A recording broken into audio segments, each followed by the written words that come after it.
Cellulose C6H10O5N. It is a straight chain polysaccharide composed of only beta D glucose. ये किससे बना हुआ है बच्चों? बीटा डी ग्लूकोज से। which are joined by glycosidic linkage between C1 of one glucose unit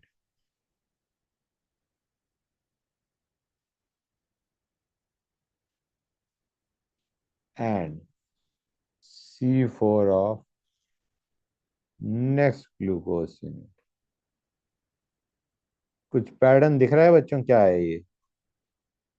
C1 और C4 linkage. Good. Structure देखो guys.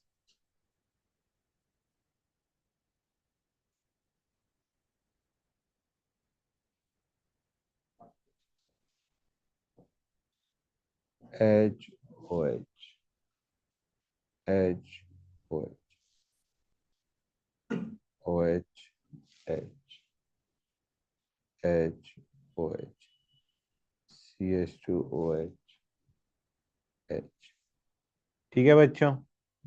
Now let me make another unit.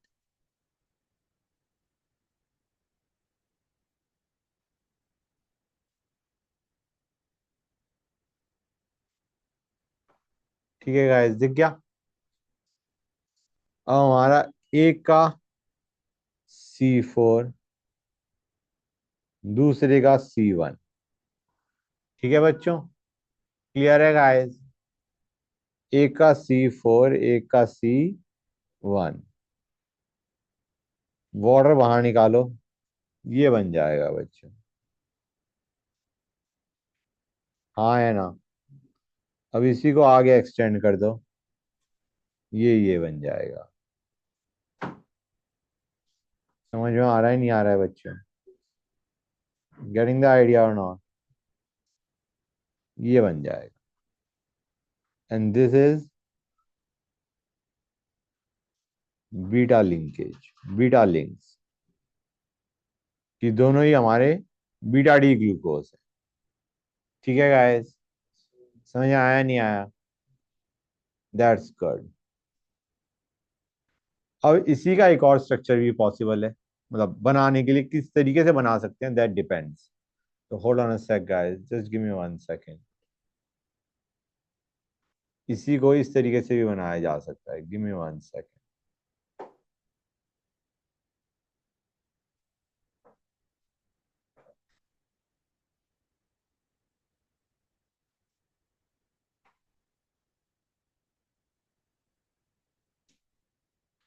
ये रहा C4 C1।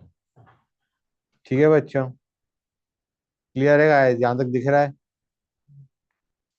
अब हमने क्या किया, एक का C4 दूसरे का C1, ये बन जाएगा बच्चों। ध्यान से देखो, जस्ट 1 सेकेंड। ये बन जाएगा।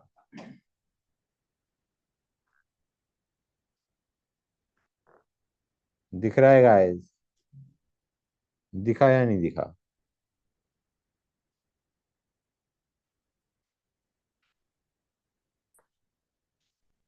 ऐसे भी बना सकते हैं। ये कोई डिफरेंट स्ट्रक्चर नहीं है। अगर मैं इसको यहां पे रख देता हूं तो वही तो बनेगा गाइस जो मैंने अभी ऊपर बनाया था। मतलब rather than making it side by side, मैंने टॉप बॉटम बना दिया उसे, और कुछ नहीं किया है। कर लिया नोट बच्चों? कर लो note guys. This is this is beta links.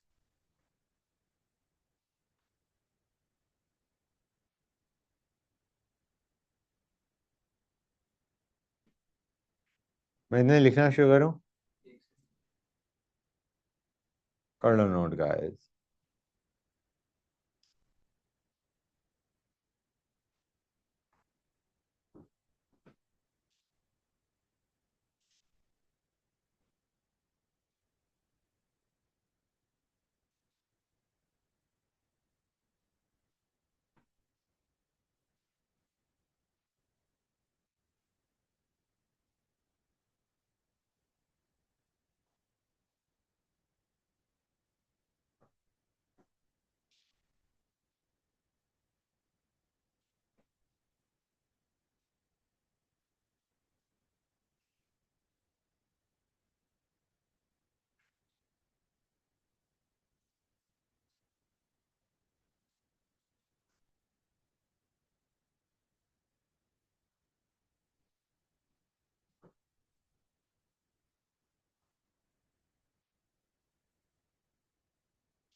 Decomposable on heating.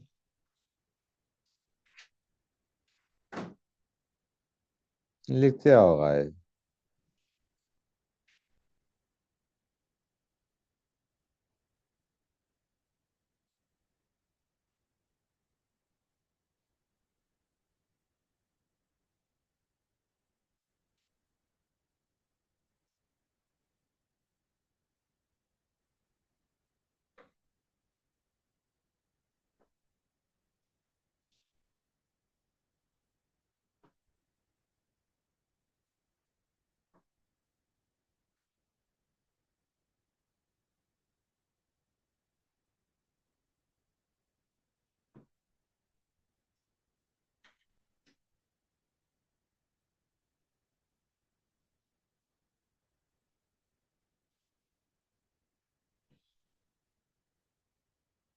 ये H bonding के कारण this provides firmness to its structure.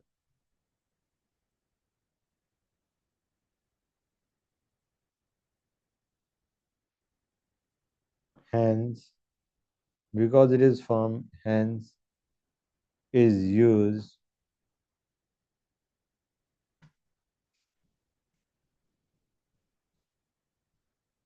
as cell wall material. Hence, it is used as cell wall material because it is firm.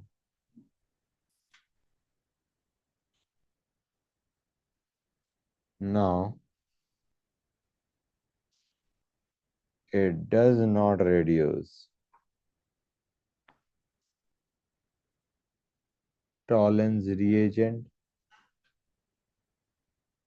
or Fehling solution.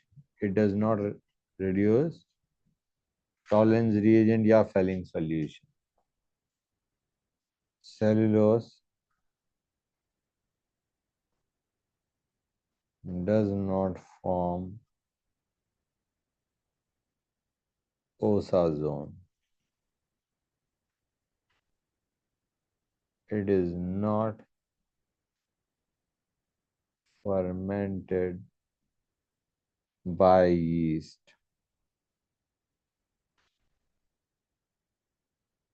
and is not hydrolyzed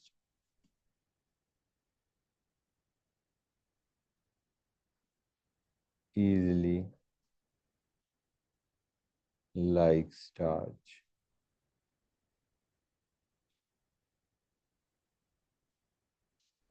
However, when heated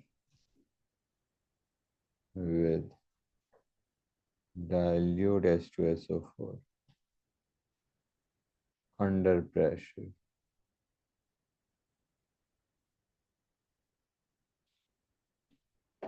it gives beta D glucose only. It is used for manufacturing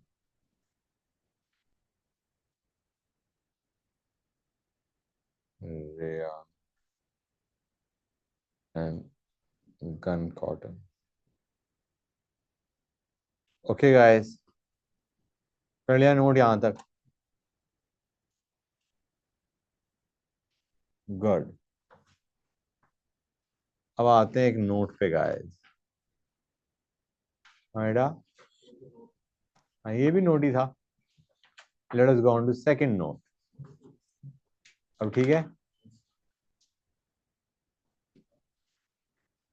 note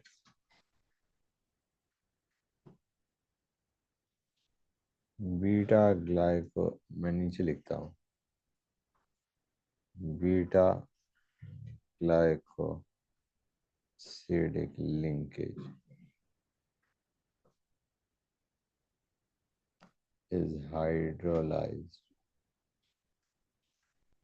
by emulsin enzyme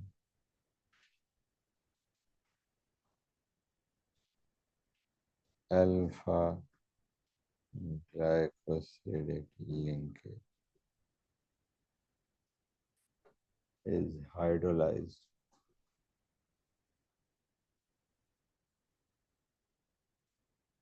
with amylase enzyme।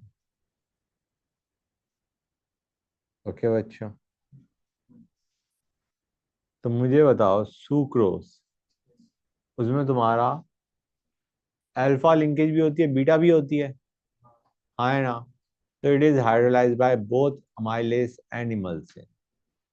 Maltose में कौन सी linkage होती है? तो it is hydrolysed by amylase. Lactose में कौन सी होती है?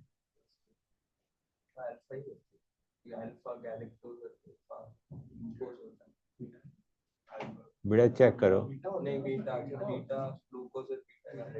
Correct, it is hydrolysed by emulsin. ये मैंने बता दिया, लिखवा दूं?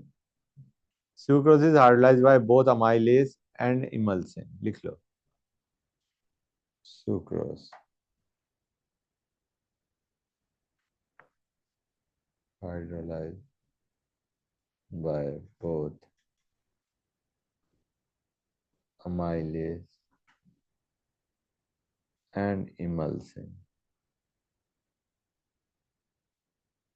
Maltose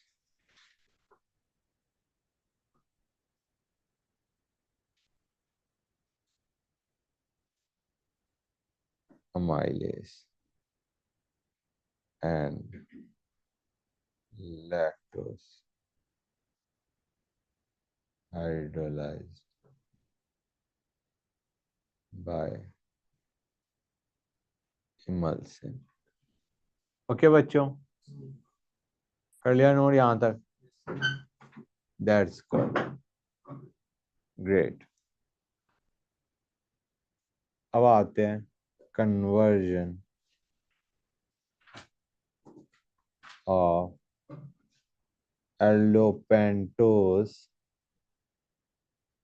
to aldohexose. एक कार्बन एक्स्ट्रा का हमने बना दिया, कैसे बनाएंगे? Kiliani Fischer synthesis, and you are right. देखो बच्चों,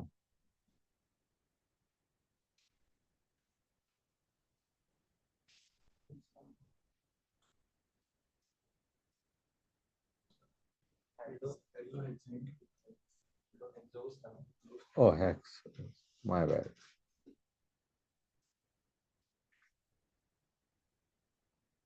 ओके, सबसे पहले हमने डाला HCN, क्या बनेगा बच्चों? साइनोहाइड्रेन बनेगा।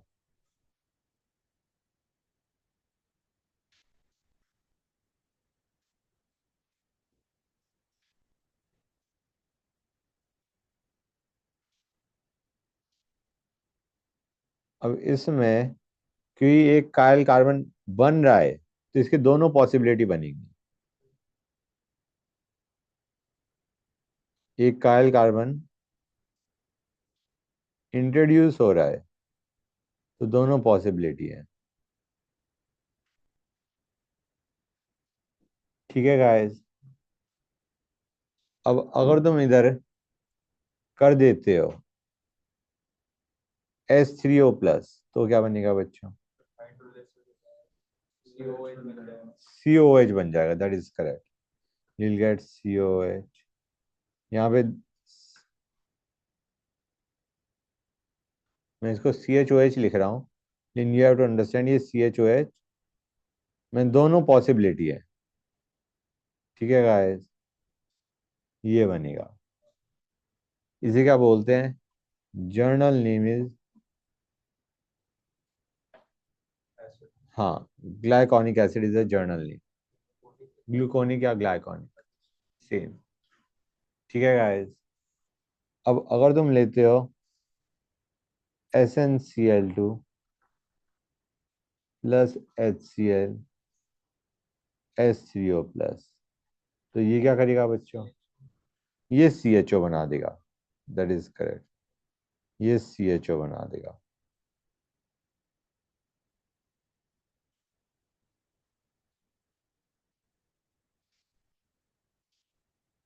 ओके गाइस, ये हमारा बन गया एल्डो हेक्सेस। ये बनेगा, और सेकंड कार्बन में तो दोनों पॉसिबिलिटी है ना, you will get C2 epimer as well. समझ में आ रहा है नहीं आ रहा है बच्चों?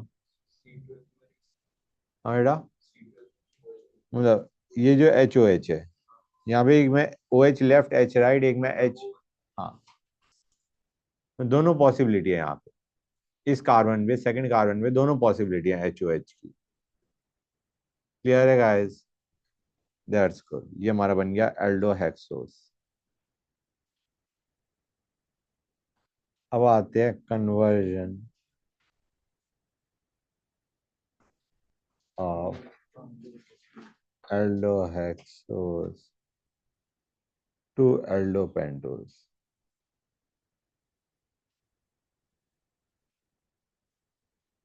ठीक है बच्चों, एक कार्बन कम करना है, इसमें आता है रफ डिग्रेडेशन।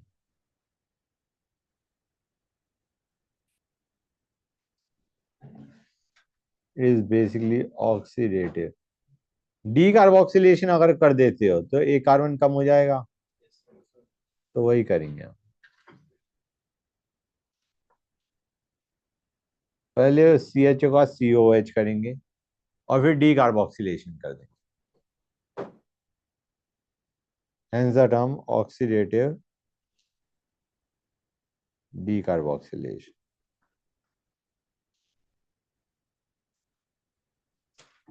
एक्वस Br2, ये क्या है बच्चों? Bromine water, that is correct. That is bromine water, you are absolutely correct. ये बना बच्चों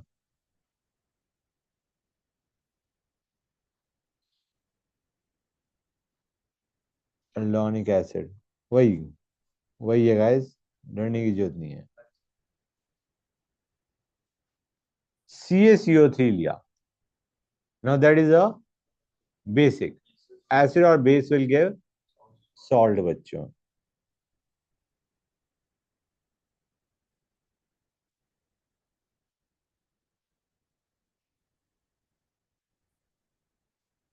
मैं काम करता हूँ, इसको CHOH4 के बजाय एक CHOH अलग से लिख देता हूँ।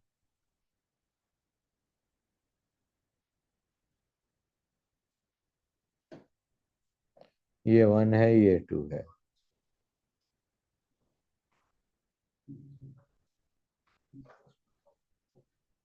बच्चों, ये RCOH प्लस CaOH ट्वाइस क्या देता है? RCOH प्लस CaOH ट्वाइस के, RCOOH plus CaOH twice, RCO twice Ca, तो वह वैसा ही हमने बनाया है। मैंने नंबर भी करा हुआ है 1 और 2 carbon atoms. I number them 2। अब देखो बच्चों क्या होगा। Now some important reaction. मैंने लिया H2O2 Fe2 प्लस। ये क्या है बच्चों?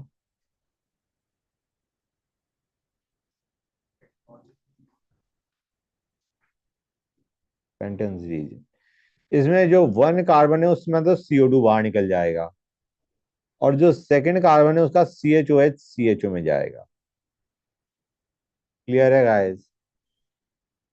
सेकंड कार्बन का CHOH CHO में गया।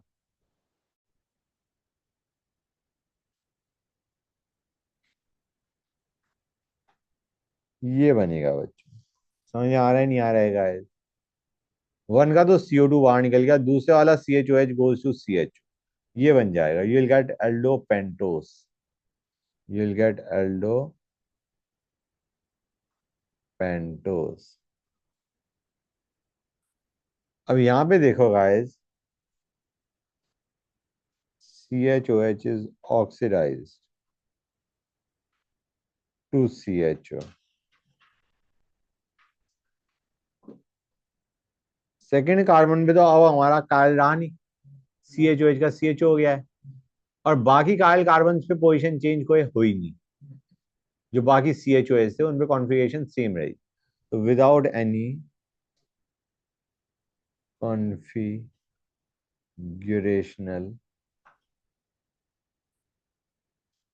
Changes of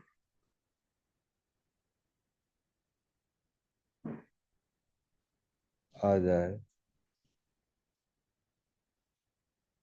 chiral carbon atom, so no epimers are formed।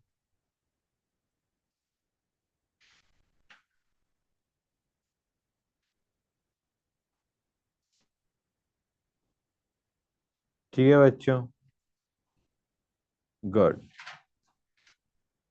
Third बस टर्म याद कर लो, whole degradation। It is also a way to convert aldohexose to aldopentose। और इसमें भी सेम थिंग अप्लाई जो अभी हमने यहाँ पे लिखा है। ठीक है गाइस, इसमें भी same thing applies, no epimers are form. समझ आ रहा है नहीं आ रहा है बच्चों? क्लियर है? रिएक्शन पे नहीं जा रहे हम। क्लियर है एवरीबॉडी? अब एक क्वेश्चन दे रहा हूँ बच्चों तुम्हें।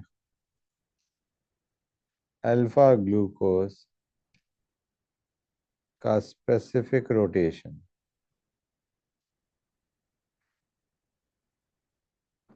Is 112 degree.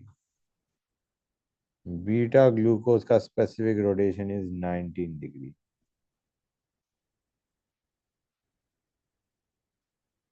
हमें कहा गया है कि specific rotation of equilibrium mixture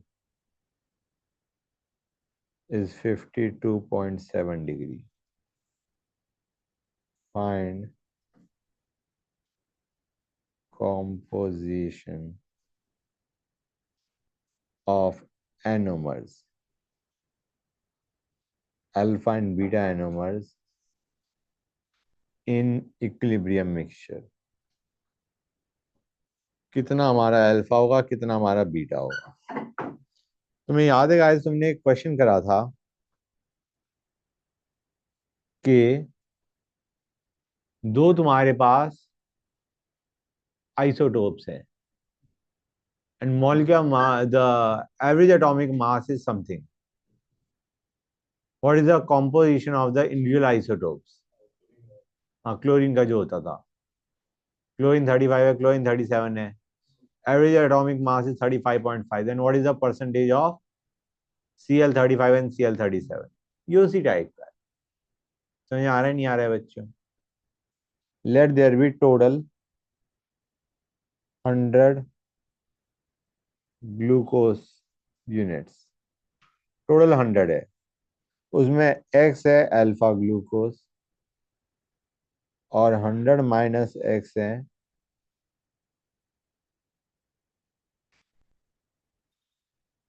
beta glucose. Okay guys, तो योर 52.7 था ना, 52.7 will be net rotation by net number of units. Net rotation क्या होगी? एक्स थी अल्फा ग्लूकोज की, सॉरी एक्स अल्फा ग्लूकोज की थी, हर एक की कितनी थी? 112। एक ग्लूकोज यूनिट की थी 112, और एक्स हमारे पास अल्फा ग्लूकोज है, तो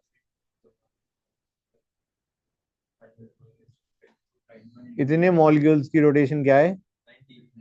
19 divided by total number of molecules. समझ में आया नहीं आया बच्चों? क्लियर टू एवरीबॉडी और नॉट? हाँ बेटा, बेटा ऐसे समझो तुम, तुम्हारा 100 बच्चे हैं, 10 का वेट है 50 और 90 का वेट है 70, then what is the average atomic, average weight क्या होगा?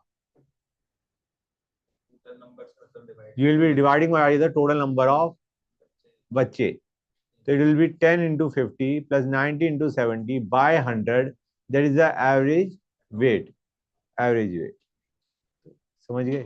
वही किया है, एवरेज निकालने का यही फॉर्मूला होता है। क्लियर हो गया बच्चों? Good, we are done with carbohydrates. अब आते हैं प्रोटीन्स पे। यहां तक कर लिया नोट हर एक बच्चे ने? ऑलराइट,